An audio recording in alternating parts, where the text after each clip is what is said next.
السلام علیکم ورحمۃ اللہ۔ غیر مقلدین اور بریلوی حضرات ما انا علیہ و صحابی کے تحت داخل ہیں یا نہیں؟ یہ میری بات یاد رکھیں، ما انا علیہ و اصحابی کا مطلب کیا ہے؟ ما انا علیہ و اصحابی کیا مطلب؟ ما انا علیہ دین مجھ سے پوچھو، و اصحابی اس کا مطلب صحابہ سے پوچھو۔ اگر جو بندہ جس عقیدے پر دین نبی سے لے، تشریح نبی کے صحابی سے لے، وہ اس میں داخل ہے، وہ کوئی بھی ہو، لیکن جن کا نام آپ نے لیا ہے ان کا کوئی نام اس معاملے میں شامل نہیں ہے۔ جو آپ کے پیچھے پینافلیکس لگی ہوئی ہے اس کے اوپر آپ بیان کر رہے ہیں اور پیٹ کر کے کر رہے ہیں، تو عام انسان کیا کرے گا؟ جو اشتہار چھپوائے ہیں وہ نالیوں میں بھی جاتے ہیں، تو اس کا کیا حل ہے؟ یہ نالیوں میں گرنے سے بچے تو یہ غلط نکلتا ہے فلاں۔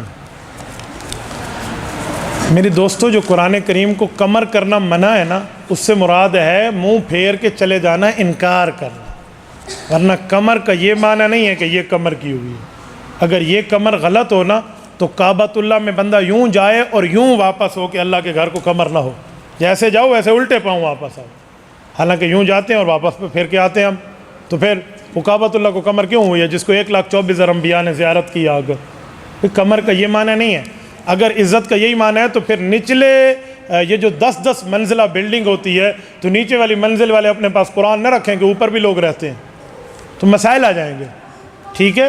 تو اس کے لیے بڑا فرق ہوتا ہے۔ باقی پیچھے قرآن کریم کی آیت لگی ہوئی ہے تو برکت کے لیے لگی ہوئی ہے، یہ نہیں ہے کہ اس طرف کمر کریں اس طرف کمر نہ کریں۔ یہ تو وہی حال ہے، ایک آدمی قبلے کی طرف منہ کر کے پیشاب کر رہا تھا، کسی نے کہا قبلے کی طرف نہیں کرتے، حدیث سنا دی، اس نے کہا ٹھیک ہے۔ انہوں نے کمر کر لی، انہوں نے کہا جی قبلے کی طرف کمر نہیں کرتے، حدیث ہے، یہ تو ٹھیک ہو گیا۔ اب اس نے دوسری طرف منہ کیا تو اس نے کہا جی ادھر پرانا قبلہ تھا بیت المقدس، شمال کی طرف منہ نہ کرو، اس نے کمر کر لی۔ ادھر منہ کیا تو اس نے کہا ادھر حضرت شیخ عبد القادر جیلانی رحمۃ اللہ علیہ کا روزہ ہے مبارک ہے، ادھر بھی منہ نہ کرو۔ اس نے کہا مینو دس میں کنتے منہ کر کے موترا، میرا تو موترا آ گیا، مینو میں منہ کنتے کرنے، مینو ایتے دس رہا۔ تو ہمارے وہاں کا حال خراب ہو گیا ہے، وہ سمجھتے ہیں کیا سے کیا۔ اگلی بات، اشتہار چھپواتے ہیں، نالی میں جاتے ہیں، غلط کرتے ہیں، جو چھاپتے ہیں بھی غلط کرتے ہیں، جو نالی میں پھینکتے ہیں بھی غلط کرتے ہیں۔ میں اس کا کبھی حامی نہیں ہوں، تو جو بات غلط ہے اس کو غلط کہنا چاہیے۔ اگر کوئی شوہر اپنی بیوی کو محرم مردوں سے پردہ نہیں کرواتا اور بیوی کرنا چاہتی ہے تو اس صورت میں بیوی ناپردگی کا گناہ ہوگا یا نہیں؟ آپ نے اب مسائل والے سوال شروع کیے ہیں تو پھر ہضم بھی کرنا میرے جواب کو۔ یہ خاوند نہیں ہے، دیوس ہے، خاوند نہیں ہے، بے غیرت ہے، جس کو اپنی بیوی کی شریعت کے پردے کا بھی لحاظ نہیں ہے۔ اور میرا سلام ہے میری اس بہن کو جو پردہ کرنا چاہتی ہے، وہ چاہے تو اس خاوند سے جدائی اختیار کر سکتی ہے، اسلامی عدالت ہو تو وہ جدائی لے گی۔ اس سے بیاہ کر کے اس کے ماں باپ نے دی ہے، محلے والوں کو بیاہ کر کے نہیں دی۔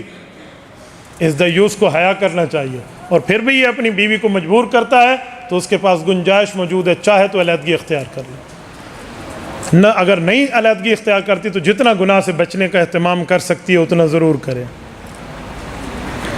ایک رضا خانی کا کہتے ہیں کہ جس فتوے میں دیوبند کو کافر کہا اور نہ ماننے والوں کو بھی کہا، اس کا حوالہ بتا دیں اور صفحہ نمبر بتا دیں۔ میرے بھائی، اس کتاب کا نام ہے حسام الحرمین علی منہر الکفر والمین، نمبر 1۔ نمبر 2 جو ہے وہ حفظ الایمان ہے ان کی، ان 2 کتابوں میں ہے من شک فی کفرہم وعذابہم فقد کفر۔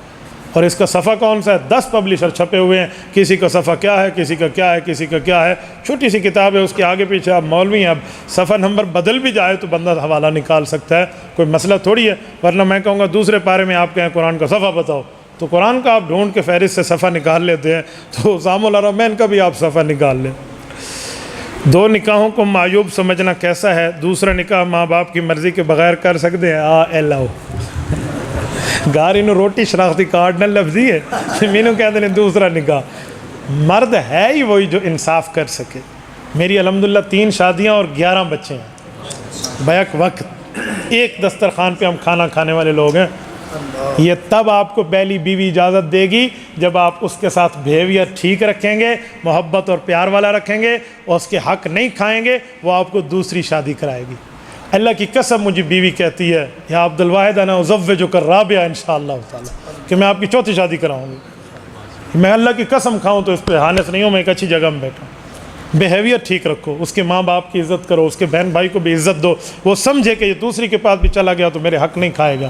ہم وہ لوگ ہیں جو دوسری آتی ہے تو مولوی صاحب پہلے نو کچھ میں مار کے ستا پیا تو پھر اس نے اجازت نہیں دینی نا، تو اسی لیے ماں باپ کی اجازت کوئی ضروری نہیں ہے، لیکن بیوی کو اعتماد میں لینا ضروری ہے، اجازت نہیں لیکن اعتماد میں لیں۔ یہ نہ ہو آپ دوسری کریں اور پہلی کے آپ حقوق کھا جائیں اور پھر پہلی کے حق کھائیں، تو یاد رکھیں اللہ کے رسول نے فرمایا پھر ایک سائڈ قیامت میں فالج ہوگی جب آپ آئیں گے۔ ایک مجلس میں 3 طلاق دینے سے واقع ہو جاتی ہے، مہربانی کر کے کوئی حدیث پاک بیان کر دیں۔ صحیح بخاری جلد نمبر 2 کتاب الطلاق باب من اجاز الطلاق الثلاث کے تحت حسبت علی بتطلیقۃ کی حدیث کو دیکھ لیں، حضرت رسول اللہ صلی اللہ علیہ وسلم کی حدیث موجود ہے، اور امام بخاری نے بھی یہی فرمایا کہ جب 3 طلاق دیں تو 3 ہو جاتی ہیں، اور اس کی دلیل قرآن حدیث سے یہی ہے، پوری دلائل اس کو کتاب الطلاق جلد نمبر 2 صحیح بخاری میں امام بخاری نے اس پر بات فرما لی ہے۔ مفتی صاحب بی فار یو کمپنی، اس کے جائز اور ناجائز، مولانا مفتی محمد تقی عثمانی صاحب نے اس پر تفصیلی فتویٰ دے دیا ہے، بینکنگ کے معاملات میں وہ امام ہیں، آپ ان کے فتوے کو پڑھ لیں، ہم اس کو ناجائز سمجھتے ہیں۔ حدیث مبارکہ میں 72 فرقے آیا، کیا ان فرقوں میں اہل حدیث پر؟ میرے دوستو یہ بات یاد رکھنا، یہ جو 72 فرقے ہیں نا جو جہنم جائیں گے اور 73واں فرقہ جنت جائے گا، اس سے مراد بڑے بڑے فرقے ہیں، مثلا جیسے معتزلہ ہے، جبریہ ہے، قدریہ ہے، مشبہہ ہے، مرجیہ ہے۔ یہ جو فرقوں کے نام آپ نے لکھے ہیں نا، یہ کوئی معتزلہ میں داخل ہے اور کوئی قدریہ اور جبریہ میں داخل ہے، تو اس لیے ہر فرقہ علیحدہ علیحدہ نہیں ہے، بعض اوقات 20 فرقے بھی ایک بڑے فرقے کے تحت داخل ہوتے ہیں۔ اگر کوئی شخص کے پاس نماز میں سر ڈھانپنے کے لیے کپڑا موجود ہے لیکن وہ صرف کپڑا اسی لیے نہیں لیتا کہ میرے بال خراب ہوں گے، تو نماز میں مسلسل یہی کام کرتا ہے، اس صورت میں اس شخص کی نماز تو ہو جائے گی سنت کے طریقے سے ہٹا ہوا، پھر تو میرے خیال میں اس بندے کو شلوار بھی اتار کے نماز پڑھنی چاہیے، کہ گھٹنے میں تو خراب ہو جائے گی استری جب یہ وہ کرے گا سجدہ کرے گا، اور اس کو قمیض بھی اتار کے نماز پڑھنی چاہیے کہ کف اور بازو بھی تو یہ سلوٹیں آ جائیں گی اب نماز میں جائے گا، لہٰذا چولا ستھن باہر رکھ کے کلّا نماز پڑھنا ہوگا، ہاں مزہ بھی آئے گا، 4 بندے اور بھی آ جائیں گے اس کی ترغیب کو دیکھ کر۔ حیا نہیں آتی ان بندوں کو، سر پہ کچھ رکھ کے نہیں آتے، پتہ نہیں کیا بات ہے بابا، ڈھانکا اسے جاتا ہے جس میں کوئی اوریجنل چیز ہوتی ہے، اوریجنل چیز ہے نا اسے ڈھانکا جاتا ہے، دماغ اوریجنل چیز ہے، ہم اس کو ڈھانک کے رکھتے ہیں، اللہ کے رسول نے ڈھانک کے رکھا ہے۔ تو صحیح بخاری میں موجود ہے، کان القوم یسجدون علی القلنسوۃ والعمامہ، امام حسن فرماتے ہیں صحابہ اور اہل بیت ٹوپیاں اور پگڑیاں پہن کے نماز پڑھتے تھے، تو یہ تو بہت اچھی بات ہے۔ حضور پاک تو نماز کے علاوہ بھی سر ڈھانکتے تھے۔ دخل رسول اللہ صلی اللہ علیہ وسلم مکہ وعلیہ امامۃ السوداء، فتح مکہ صحیح بخاری کتاب المغازی جلد نمبر 2 میں موجود ہے کہ اللہ کے رسول مکہ مکرمہ میں جب آئے تو سفر میں بھی کالی پگڑی سر پر سے بتن فرمائی ہوئی تھی، تو سفر میں بھی اللہ کے رسول صلی اللہ علیہ وسلم سر کو ڈھانکتے تھے، لہٰذا سر کو ڈھانک کے نماز پڑھنا یہ افضل طریقہ ہے، بہت افضل طریقہ۔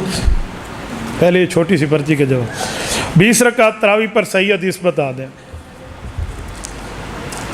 مصنف ابن ابی شیبہ حضرت عبداللہ بن عباس رضی اللہ تعالیٰ کی صحیح حدیث موجود ہے، ان رسول اللہ صلی اللہ علیہ وسلم صلی فی رمضان 20 رکعۃ والوتر، کہ اللہ کے رسول نے رمضان المبارک میں 20 رکعت تراویح اور 3 رکعت وتر پڑھائے، تو حدیث پاک موجود ہے۔ ایک دفعہ دخل مقدر کرتے ہوئے سمجھا دوں کہ جو بندے کہتے ہیں نا کہ ہمیں 8 رکعت پڑھنی چاہیے، وہ بھی صحیح کہتے ہیں کہ 8 رکعت حدیث پاک میں لکھی ہوئی ہے، لیکن آگا لفظ لکھا ہوا ہے وہ چھوڑ جاتے ہیں، آگے لکھا ہو کہ وہ حضور پاک پورا سال پڑھتے تھے، ما یزید رسول اللہ صلی اللہ علیہ وسلم ولا فی رمضان ولا فی غیرہ علی 11 رکعۃ، کہ حضور پاک پورا سال 11 رکعت پڑھتے، 8 رکعت تہجد اور 3 رکعت وتر، تو لوگ کہتے ہیں 8 پڑھنی چاہیے، تو میں نے کہا بابا یہ تو تہجد ہے، پورا سال ہے، آپ تراویح کی بات دکھائیں گے تو اس حدیث میں تو صرف رمضان کا لفظ نہیں ہے، اس میں تو ہے ما کان یزید رسول اللہ صلی اللہ علیہ وسلم رمضان ولا فی غیرہ، پورا سال رمضان اور غیر رمضان پڑھتے تھے، تو لہٰذا یہ تو وہی حال ہوا،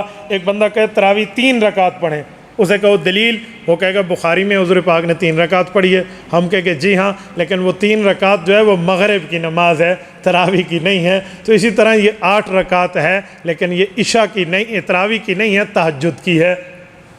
حضرت عمر رضی اللہ عنہ کے دور میں لوگ کہتے ہیں کہ حضرت عمر نے شروع کرایا، بابا حضرت عمر نے 8 کو 20 نہیں کیا تھا، حضرت عمر نے گھر سے مسجد لائے تھے، تو کہتے ہیں گھر کا مطلب حضور علیہ السلام نے فرمایا تھا لوگوں اب 3 دن میں نے پڑھا لی، چوتھے دن گھر میں پڑھو کہیں اللہ فرض نہ کر دے، صحابہ گھروں میں چلے گئے، حضرت عمر کا دور آیا تو حضرت عمر نے فرمایا مسجد میں آ جاؤ۔ صحابہ نے کہا حضور نے گھر میں بھیجا تھا، اے عمر آپ مسجد کیوں بلاتے ہیں؟ تو حضرت عمر نے فاروق نے فرمایا جب حضور نے مسجد بھیجا تھا تو ایک لفظ بھی فرمایا تھا، مسجد سے بھیجا تھا تو ایک لفظ بھی فرمایا تھا کہ کہیں وہی آئے اور فرض نہ ہو جائے۔ کہا جی ہاں۔ کہا اب حضور پاک چلے گئے، اب ختم نبوت ہے، اب وہی آ سکتی ہے؟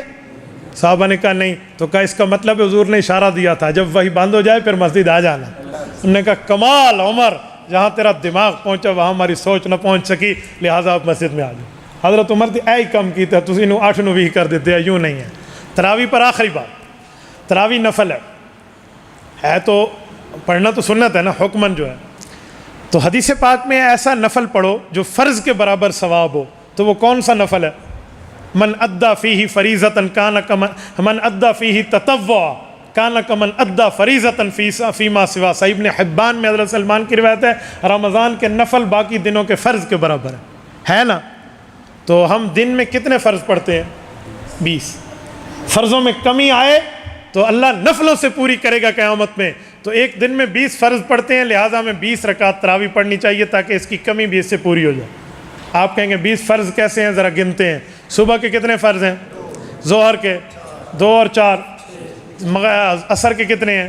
6 اور 4، مغرب کے کتنے ہیں؟ 10 اور 3، عشاء کے کتنے ہیں؟ 13 اور 4، 17۔ یہ جو وتر ہیں یہ حکماً واجب ہے، عملاً فرض ہیں، تو 17 اور 3 20 فرض پڑھتے ہیں، لہٰذا ان 20 میں کمی آئی تو ہمیں 20 نوافل کی ضرورت ہے جو تراویح کے ساتھ پوری ہو جائے گی۔ تو لہٰذا ہمیں اگر 8 فرض پڑھنے ہوتے دن میں تو 8 تراویح پڑھتے، 20 فرض پڑھنے ہوتے ہیں تو ہم 20 تراویح پڑھتے ہیں۔ ہماری جماعت والے کہتے ہیں کامیابی پورے دین پر چلنے میں ہے، ادھورے دین پر چلنے میں نہیں ہے، لہٰذا پورے دین پر چلیں گے اور پوری رکعتیں پڑھیں گے۔ طلاق شدہ عورت سے شادی کرنا مگر ماں باپ راضی نہیں، اس صورت میں عورت سے شادی کر سکتا ہوں یا نہیں؟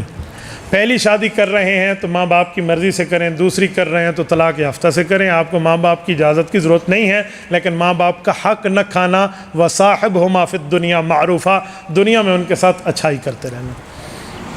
کوئی عالم ہے نا، کوئی مولانا ہے، وہ سوال کر سکتے ہیں، میں عوام کو سوال کی اجازت نہیں دیتا رہتا کیونکہ علماء کنونشن ہے، تو جو عالم ہے وہ پوچھ سکتے ہیں۔ پوچھیے۔ یہ آپ نے اپنے بیان میں فرمایا کہ اللہ کے نبی صلی اللہ علیہ وسلم نے ارشاد فرمایا کہ دشمن کے مقابلے کی تمنا نہ کرو۔ بس اور جی صحابہ دشمن کے مقابلے میں یعنی جنگ میں آنے کی تمنا نہ کرو، اس کی دعا نہ کرو۔